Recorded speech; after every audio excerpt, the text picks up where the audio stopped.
What's up, Ride Warriors, and welcome back to another episode of CE Unlimited. I'm, of course, Adrian Varchak from Chicago, Illinois, joined once again by Mr. Steve Lynn. Steve, you went to Winter Chill Out this past weekend. Was it a great time?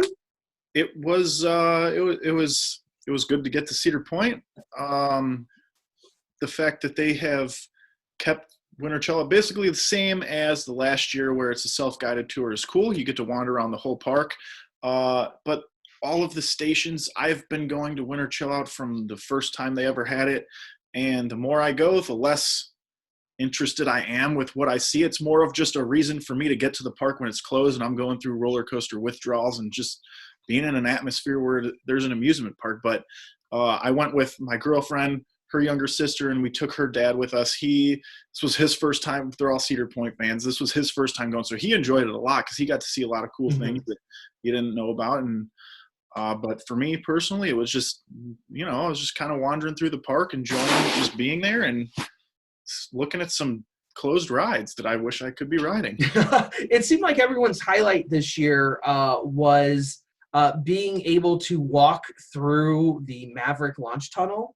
That was very cool. And did you get to walk all the way down, or just I got to go about 3/4 of the way through? So I'm trying to think back. So right where they have those lights on the sides, right when they had a gate where the lights end we went through the back end of the tunnel. So if you're on the ride, you're riding through, and as soon as you basically start to make that bank turn, that's about where there was a gate, which is understandable because there's you look down, there's a ton of electronic stuff along the way for the lights and the launch system and all that. So it makes sense, but it's cool to be in there.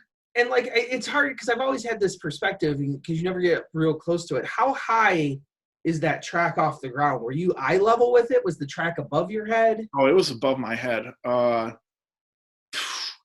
I'm terrible at estimating heights. It's definitely greater than 10 feet. Okay.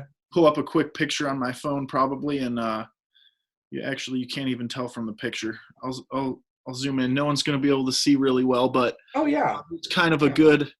It's up there. It looks above 10 feet. I feel like if I were to jump, I probably couldn't touch the track, but I don't know. I'm also not as athletic as I once was. So, for the most part, Winter Chill Out, they talk about all the stuff coming up. And our topic tonight is what we're looking forward to. And usually they give a whole lot of information at Winter Chill Out, but it seems that, and maybe it's just that we have a whole lot of information to begin with, because with all the blogs that Tony's been doing, we have a pretty good idea of some of the nostalgia stuff that they're doing. But was there any other big announcements?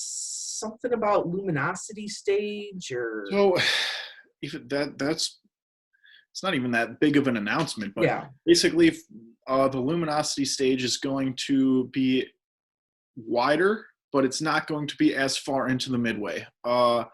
I don't remember the exact number of entertainers they're going to have during that, but they said it was going to be a lot. This season they're going to have the most entertainers they've ever had in terms of people performing in shows and whatnot. And the stage, it looked really cool.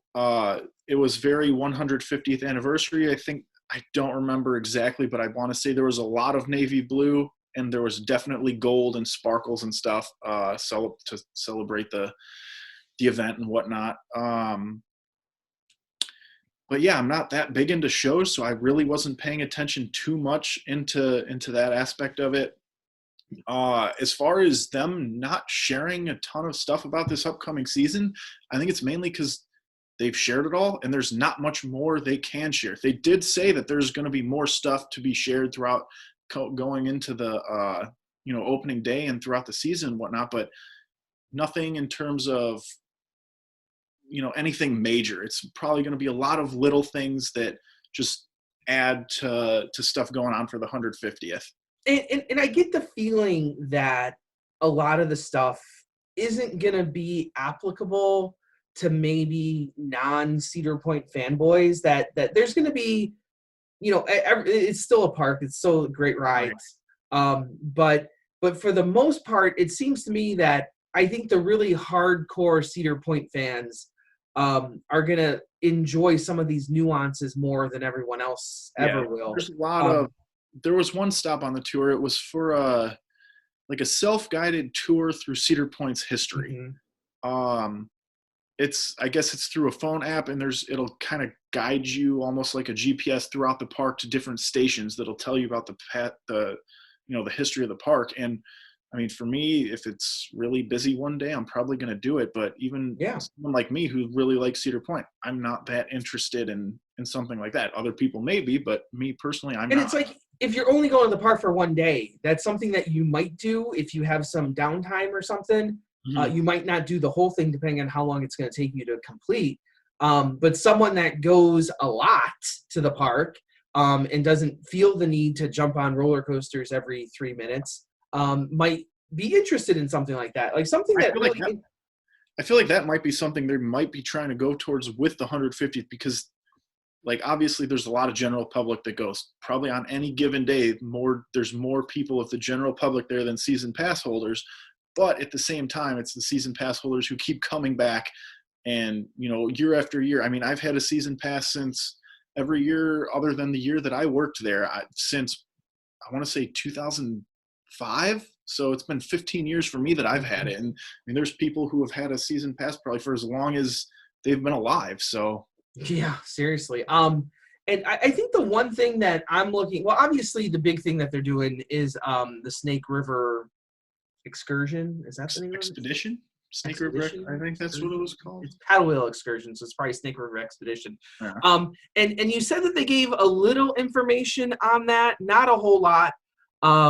Maybe like you said that they gave you the first scene, possibly. Yeah, so the first scene, they showed during the Winter Chill Out. There's a presentation for those of you that haven't gone to Winter Chill Out or know anything about it. Quick rundown of it. In recent years, it's been a self-guided tour of the park. You have a number of stops. This year, I think there were like 14, 15, 16 stops. You can wander around the whole park, go to these different stops, learn about what they do in the off-season. One of your stops is a presentation by Tony Clark and Jason McClure, and they kind of go over things that are coming up for the year in a presentation and do a question and answers kind of thing. So one of their slides was what's it called? Snake River. Snake River Expedition, Yeah. something like that. And they didn't give out too many details of it because, one, my guessing is that it's not that exciting of a new attraction. So they kind of want to save a lot of the stuff that you're going to see on the ride. Even with There needs to be some element of surprise too. If they give you the whole ride, then people are gonna be like, "Oh, I know what's gonna happen." And I think they want to save some of that for the opening of the ride, so people are like, "Oh, well, that's exciting," and be surprised and not know what's coming. Yeah, but they did share the first. What I don't remember if they said it was the first scene, but I'm pretty sure it was the first scene. Buck Skinner, the price of fur is real good. No, Oh. but it's probably the bear that he slaughtered before he slaughtered him, because the first scene involved a bear.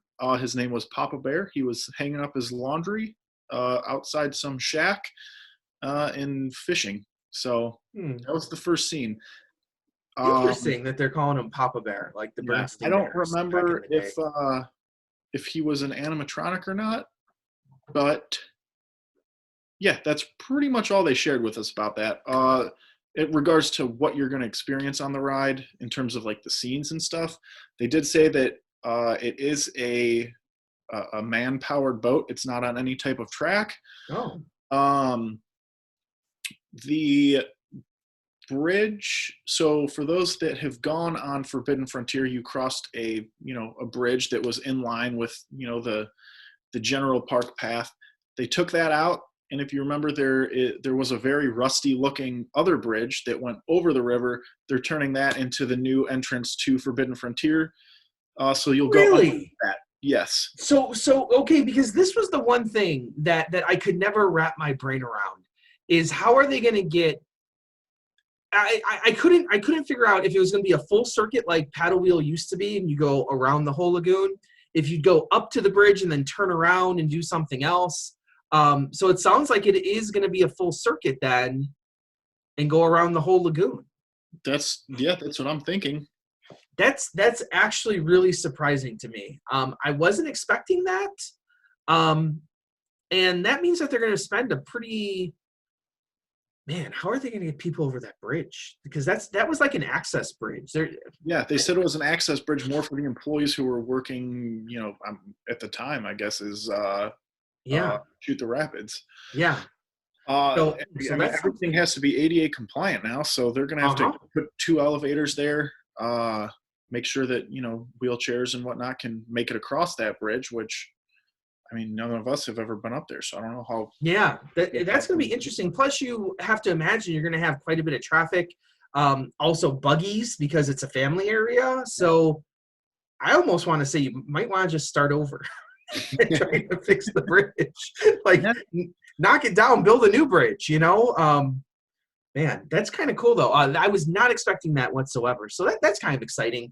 The one piece of bad news we received is that Steel Vengeance is not going to be opening during the week for early entry, which, whatever. I like, don't get me wrong. I understand the need for maintenance. I understand the need that this ride, that there's constant work that needs to be done with this ride. I've seen them doing it. I've seen them screwing in the stuff. Here's my problem. My problem is just start an hour earlier. So it maybe it's an issue of trying to cut down the maintenance in the morning. I don't know the restrictions of the maintenance people at Cedar Point. Are they running around the park and they don't want to have to deal with this? But the expectation is that the ride is opening at 11 o'clock when the rest of the park opens. So if you're not opening at 10 o'clock, why then wouldn't you just move your maintenance schedule up an hour and open it for 10 o'clock? I think maybe one of the problems with that is that if the park closes at 10 or midnight, they're not closing the ride at midnight. They're closing the ride after everyone leaves. So if there's a 2-hour wait at 12 p.m., they're not closing the ride until 2 a.m. Yeah, and then the question is, do they start maintenance right at 2 a.m. with the overnight crew, and then they're working all the way through, and they need that extra hour? So that would be the one consideration.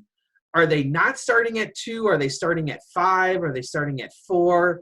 I know there's legal workday requirements, but I'm assuming you have more than 3 people, or is it the same? Is it the same crew of 5 guys working on this ride every day? I don't know. I'm just like, you know what? People are paying a lot of money to stay at your hotels. You've sold a lot of people on this Gold Pass idea, and now you're saying that during the week, Steel Vengeance isn't going to be open. I'm hoping that the other rides stay up because we know last year a lot, like Maverick had a lot of downtime in the morning. Millennium Force had a lot of downtime. So I'm hoping that maybe by pushing it back, maybe it'll allow people to focus more on those other rides. Hopefully, be optimistic, I guess. But that's a big hit. And if you want to sell fast lanes, that's one thing. But for me, opening up Steel Vengeance,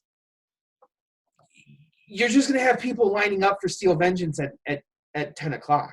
Yeah, right? pretty much. I mean, like you're just going to have people standing in line for when it opens at 11. And now those people are not only going to lose their ERT for that hour, but now when the ride opens, it's going to be an automatic fast lane competition as well, because fast lanes walk in at the same time you are, and that is going to double your wait time automatically off the bat. So I guess hopefully this isn't a permanent thing. Hopefully, I don't know. You have the best roller coaster in the world, and it's not on your early ride entry. I'm hoping that this is just, okay, the second year, work out the bugs, get this fixed up, and maybe for the third year. This is what, year 2 now? We're through year 2. This is year 3. We're entering year 3 for Vengeance. Yeah.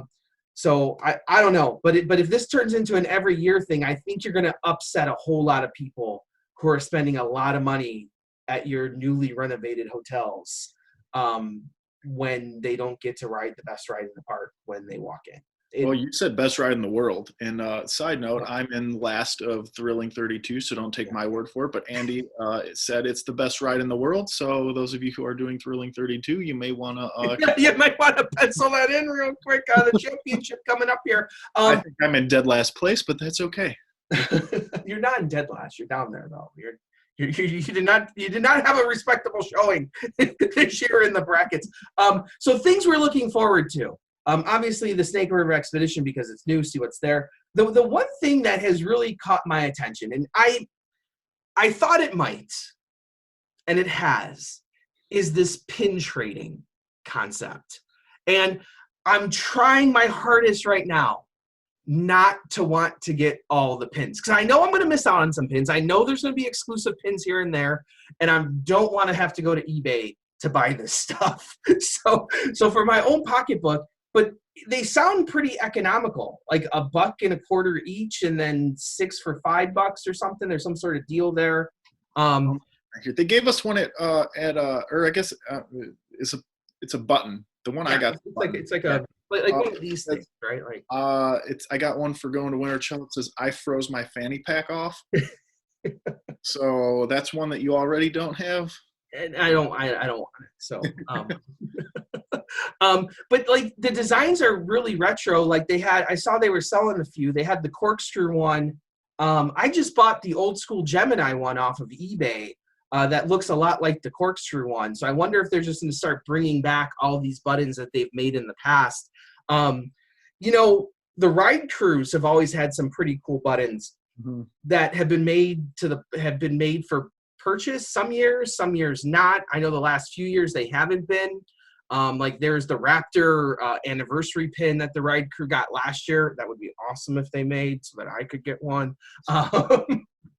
But that's one thing I'm kind of looking forward to. I know it sounds real stupid, but doing like button trading, because like Disney does the pin trading, but the pin trading at Disney and Busch and the SeaWorld parks, it gets real expensive real quick. That you're talking about $6-7 a pop for one of those pins. I have a couple that are like $12 from when I worked at Disney. Like absolutely. Like if you want to get the bigger one. Like the bigger one is pretty cool, but I'm like, that's not worth $12. They're like ridiculously expensive. So I think they're going the right road with doing buttons that are cheaper to make and more economical, that you can actually buy all of them and not break the bank on it. So and the idea that you'll be able to what I would do with all of these buttons, like where am I going to put them? That's my question for myself. Well, I know where I'm going to put mine. Because I don't keep my stuff as buttons. I make them into magnets, and then I put them wherever there is metal. That's where I put my buttons. So I'm actually really excited about that this season. And I think I want to make a few trips up there because a lot of these things like that especially are things you're going to have to go back over and over. They're not going to have all 75. Like they said, there's going to be spread out over the year. Yeah. So that people have a reason to go back to the park. The food options look okay this year. There's nothing that really jumps off the page at me. I'm very, very upset that they're closing Pink's. I am not happy about that at all. I don't mind. Never gone to Pink's. I know. I'm a big hot dog fan, and I know they're doing their mac and cheese different, but I sampled their mac and cheese last year. The mac and cheese place was underneath the Sky Ride over by. They're getting rid of that. I was not a fan of that at all. So hopefully this is a lot better. They're doing that whole cheese thing with the fresh cheese. So hopefully it's a lot better. But those hot dogs are really good, and I'm really excited. And then over by Snake River Falls, last year it was some type of foldover, like a chicken foldover. This year it's turning into a vegan place. That place has been like 16 different restaurants in the last 5 years. Like it changes almost quarterly. So it'll probably change next year as well, but this year it's going to be a vegan place. Because at one point, I think like 2 or 3 years ago, it was like a small version of Famous Dave's. Like and before that they had like turkey legs. Turkey legs there at one point. They've had chicken there, like some sort of chicken strips there. It might have been all at the same time. Who knows? But that place has been so many different places or so many different restaurants. maybe a vegan option would be nice. You know, I don't know. I don't really eat vegan food, as you can Me tell. either. I mean, I eat lettuce for like salad, and that's Yeah, yeah. about I don't it. know. But the food options, the new front place with the two new front places. You got the confectionery place up front at the very front of the park, which looks pretty cool. Did that look impressive? Like, It was still under construction. It definitely looked better than the New Orleans style looking building that was yeah, just very out of place. But it was not nearly close to being completed, at yeah. least from what I saw. And then the Nice. corral, like over by next to the Raptor Loop, um, that looks like. And I like the idea that they're moving everything inside too, to get the lines off the midway, put them inside, air conditioning, out of the sun. Because sometimes when you used to stand in those lines on the midway, the sun would just beat down on you, and it was just Just makes you more unbearable. angry that there's a long line. At least if Yeah, you're in air conditioning, you're like, oh, kind of hope this line takes longer. There's okay. more air conditioning in here. You're like, cool. I can deal with that a little bit. Um, I'm not super excited by the parade. That's not my thing. It might be really cool, but not Yeah, my thing really. I'm not a parade person. Usually I don't stay in the park past like 6, 7 p.m. just because I'm tired and just want to go home at that point, and I'm probably going to come back the next week anyway. Um, I mean, the floats look cool. I'll maybe see it once, maybe if I'm at the park and feel like standing and watching a parade. Yeah, I'll see it. But for me, it's not a reason I'm gonna stick around. Like I'm not gonna stick around to go, oh, I want to see the parade today. Like if you go to Disney, people are sticking around for the fireworks show or whatever. Like Luminosity, I would see a couple times a year. I'd stick around for that. This maybe it'll be really cool. Maybe I don't know. I've just never been a fan of parades. So Yeah, I'll watch it once. I'll do anything once, and I think you have to experience once to like for Boneyard Battleground. I'm like, oh, I don't know, that looks okay. I'll go do it you once. loved And I it. did it, and then it was like amazing. Yeah. So then I wanted to go back every time. The front, so all of the floats are custom, like very custom to Cedar Point. From what they said, they're going to be very detailed to Cedar Point's history. Like some of them are pretty cool. The ones they did show us, they weren't finished. Like they couldn't show us all the details because they didn't want to spoil the surprise. And I don't think they were completely finished designing them either. But there were like a lot of CAD drawings with no color, just gray. Yeah. And some of them look pretty cool, but we'll see.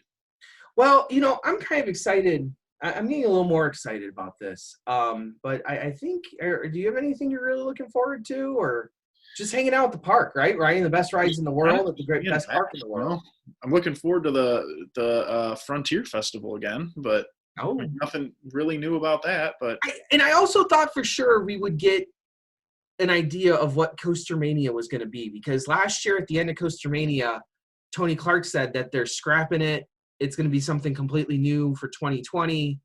And I thought for sure at Winter Chill Out we would get an idea, because they usually put the Coaster Mania tickets on sale right around this time. yeah, So I was hoping to get some details on what Coaster Mania, what the setup was, and if it was changing drastically, how it would be changing, what would be going on, and we didn't get any of that either. So hopefully that's coming out real soon. And when that comes out, I think that's going to be something we're going to talk about, yeah. because that might be pretty cool, depending on how they change it.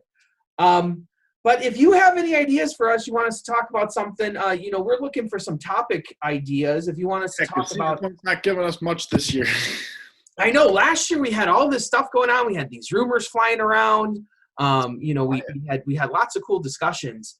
But this year, if you want to talk about how we spend, the mornings in the park or something, like how we hit rides, I don't know, food options that we like. I don't know. Give us some ideas down in the comments, and let us know what you want us to talk about. And We can just do a random live video one day and answer random stupid questions that people put in. well, we could do an Ask Us Anything show for Cedar Point Unlimited. So if you have specific questions, we will write them down, and we could do an Ask Us Anything show. So put those in the comments down below. No form needed, no Google form. Just throw them down in the comments, because I'll tabulate them. This should be interesting. Oh man, ask us anything about Cedar Point. So Yes. I'm not solving your mortgage crises or anything like that. As always, I am Andrew Ravarchak from Chicago, Illinois. I'm Steve Lynn from Cleveland, Ohio. Right on, Ride Warriors.